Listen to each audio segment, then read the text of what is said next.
और जोर जुल्म के टक्कर में संघर्ष हमारा नारा है। और जोर जुल्म के टक्कर में संघर्ष हमारा नारा है। और जोर जुल्म के टक्कर में संघर्ष हमारा नारा है। साथियों, मेरा व्यक्तिगत 18वां साल प्रवेश कर गया। हम सर्विस करते करते कॉन्ट्रैक्चुअल सर्विस में, जिस समय अपने उम्र का एक पड़ाव को हम स्टार्ट किए थे, उस समय हम अपना एक सपना देखे कि हमारी भी एक लाइफ होगी। हम सरकारी सेवा में आ गए, एक हमारा एक अलग लाइफ होगा। लेकिन इस गद्दार सरकार ने, और मैं एक गद्दार मेरे साथ नहीं किया है, ये करोड़ों जनता के साथ सरकार गद्दारी करती है। काहे कि मैं जब स्ट्राइक करता हूँ तो शायद मेरा 10 दिन 20 दिन का वेतन कटता है, लेकिन मेरे स्ट्राइक करने से लाखों लोग प्रभावित होते हैं, लाखों जाने जाती है। ये जनताओं को, हिंदुस्तान के जनता को सोचना चाहिए कि ये कर्मचारी अगर स्ट्राइक करता है तो अपने लिए नहीं करता है, मेरे भविष्य के लिए करता है।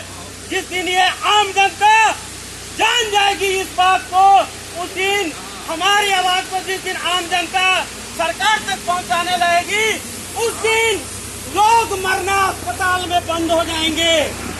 साथियों, मैं ये कहना चाहता हूँ कि सरकारी जो भी संस्थान है, चाहे वह स्वास्थ्य संस्थान हो, चाहे वह शिक्षण संस्थान हो, उस संस्थान में कौन लोग जाते हैं?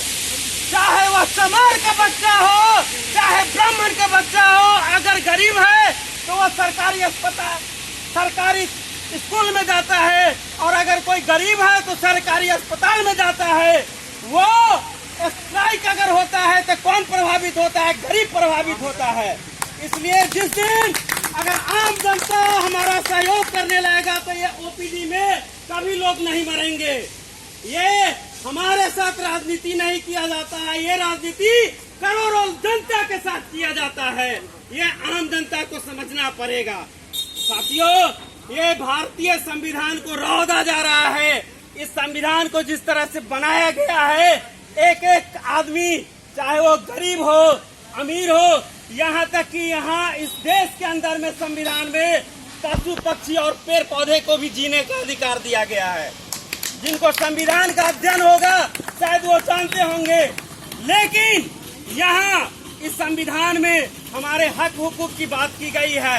आपको पता होना चाहिए, जब देश आजाद नहीं था तो लोग 12 घंटा 15 घंटा काम करते थे, लेकिन उस चीज को जो है ना, अंग्रेज क्या करता था, बहुत काम लेता था। जब हमारा देश आजाद हुआ, फिर संविधान बना तो हमारा सारा कर्मचारी जो भी हो उसको हक दिया गया, लेकिन आज उस हक को रौदा जा रहा है।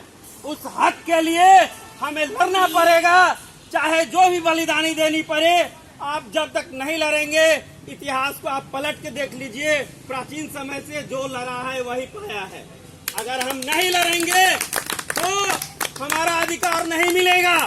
आप एक बात जान लीजिए, आप कभी डर के नहीं रहिए, डर के रहिएगा। सभी का उम्र एक्सपायर कर गया है, हमको नहीं लगता है किसी का उम्र बचा हुआ है। सारे के सारे लोगों का उम्र एक्सपायर कर गया है। अगर आज भी आप डरते हैं तो कल आपके बच्चे गाली देंगे कि ये साला बाप हमारे लिए कुछ नहीं किया। अगर ये जानता था कि हमारी नौकरी इस तरह की है तो ये काहे नहीं छोड़ के दूसरा काम किया। तो आज भी साथियों, हम कहते हैं कि आप लोग तटस्थ होइए, तटस्थ होइएगा तभी यही होगा। हम एक बात कहना चाहते हैं, हमें सारे लैब टेक्नीशियन हैं और बगल में हमारे सफाई कर्मचारी हैं, ये इस महामारी में सबसे बड़ा भूमिका निभा रहे हैं। स्वास्थ्य विभाग में कोई ऐसा नहीं है। डॉक्टर भी जो है ना, डॉक्टर आज IMA वाला क्यों नहीं बोलता है? लाइन बाजार में साल में 4 बार बंद करवाता है लाइन बाजार के प्राइवेट निजी लेबोरेटरीज को। आज क्यों नहीं बंद करवाता है IMA वाला? आज क्यों एक गैर टेक्निकल पर्सन से जांच कराया जा रहा है?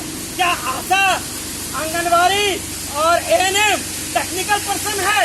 वो किसी एंगल से टेक्निकल पर्सन नहीं है। ये हजारों लाखों करोड़ों लोगों के साथ धोखाधड़ी किया जा रहा है। ये जो जांच है, ये जांच 2 लोग ही कर सकता है। ये जांच टेक्नीशियन कर सकता है या दूसरा डॉक्टर कर सकता है। इसके सिवा ये जांच करने का अधिकार किसी का नहीं है। ये अगर सरकार करा रही है तो गलत करा रही है। साथियों, ये हमारे साथ नहीं, ये आवाज उठाना पड़ेगा, क्योंकि गलत कराने जो लोग जा रहे हैं वो हमारे भी परिजन है। उनका गलत जांच हो रहा है, गलत लोगों के साथ जांच हो रहा है तो गलत जांच हो रहा है। इसलिए हम आग्रह अपील करते हैं कि हर आदमी अपने अधिकार के लिए लड़िए, लड़ना पड़ेगा। ये जो विपन है आज कोरोना का, मैं समझता हूँ एक जो सैनिक है जो बंदूक उठा के लड़ता है वो गोली खा के शायद जीवित भी रह सकता है, लेकिन हम जिस विपन से लड़ रहे हैं, जिस हथियार से लड़ रहे हैं, वो इतना सूक्ष्म है, जो उसका जो मेजरमेंट होता है वो नैनो में होता है।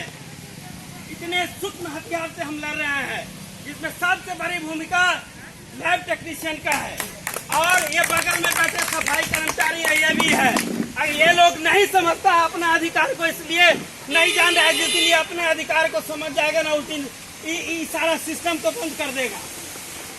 साथियों, हम यही इसी साथ के अपनी वाणी को विराम देते हैं। आप लोग सभी आदमी पूरी कर्मठता दिखाइए, डरिए नहीं। आप ये समझिए कि मेरा जिंदगी खत्म हो चुका है, अब अंतिम समय में जो होगा हम देख लेंगे, और जो डराएगा धमकाएगा उसको भी से भी मत डरिए, उसको भी देख लेने का क्षमता रखिए। सबके पास पावर है, और हम लैब टेक्नीशियन हैं, हम चाहेंगे जिसका चाहेंगे बिगाड़ सकते हैं। इस बात से आप अपने आप को पहचानिए, और कभी मत डरिए किसी से, चाहे कितना बड़ा पदाधिकारी है। इन्हीं शब्दों के साथ मैं अपने वाणी को विराम देता हूँ।